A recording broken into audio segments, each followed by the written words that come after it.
Halo teman-teman semua, kali ini kita akan membahas saham perusahaan dengan kode daya secara mendalam dari sisi investasi fundamental. Mari kita lakukan analisis yang komprehensif. Pertumbuhan pendapatan perusahaan daya dalam 1 tahun terakhir menunjukkan peningkatan sebesar 24,9% dari 1.162 miliar menjadi 1.546 miliar. Jika dilihat dari rata-rata pertumbuhan tahunan, CAGR, selama 5 tahun terakhir, perusahaan ini mencatatkan pertumbuhan yang cukup baik yaitu sebesar 23,1%. Hal ini menandakan adanya tren positif pada kinerja pendapatan perusahaan. Pada sisi laba bersih, kinerja perusahaan daya mengalami penurunan minus 147,2% dari 40 miliar menjadi 16 miliar dalam 1 tahun terakhir. Sayangnya, kami tidak dapat menghitung CAGR 5 tahun untuk laba bersih karena data yang tersedia tidak lengkap. Ini perlu menjadi perhatian lebih lanjut. Jika dilihat dari sisi profitabilitas, perusahaan daya mengalami penurunan pada gross profit margin dari 37,0% menjadi 33,5%. Sementara itu, net profit margin juga menurun dari minus 3,4% menjadi minus 1,0%. Ini menunjukkan bahwa kemampuan perusahaan dalam menghasilkan laba bersih masih perlu ditingkatkan. Return on Asset, ROA, perusahaan daya mengalami perbaikan dari minus 5,8% menjadi minus 2,4%. Sementara itu, Return on Equity, ROE, juga membaik dari minus 117,6% menjadi minus 91,9%. Meskipun masih berada di level negatif, tren perbaikan ini cukup positif.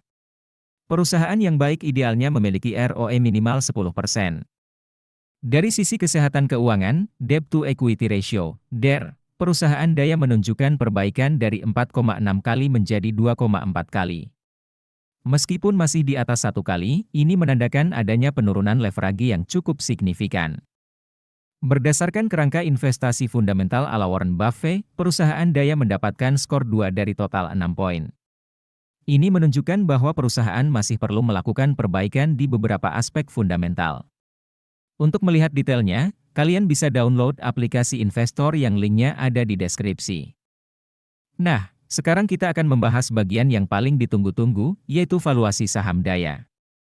Valuasi adalah proses menentukan nilai wajar dari sebuah saham berdasarkan berbagai faktor, seperti kinerja keuangan, prospek pertumbuhan, dan risiko.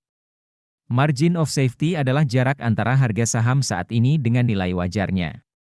Semakin besar margin of safety, semakin aman investasi tersebut. Berdasarkan pendekatan price to book value, PB, BEN, nilai wajar saham daya adalah Rp123 per saham. Saat ini, harga saham daya berada pada Rp366 per saham. Ini berarti margin of safety saham daya adalah minus 198,3%, yang artinya harga saat ini jauh di atas nilai wajarnya.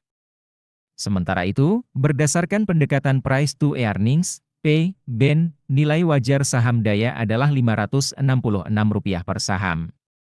Dengan harga saat ini Rp366 per saham, margin of safety saham daya adalah 35,4%. Ini menunjukkan bahwa saham daya masih memiliki potensi upside dari sisi valuasi. Nah, teman-teman semua, itulah analisis komprehensif kami atas saham daya. Ingatlah bahwa keputusan investasi adalah tanggung jawab masing-masing individu. Lakukan analisis dan riset lebih lanjut sebelum memutuskan untuk berinvestasi. Happy investing!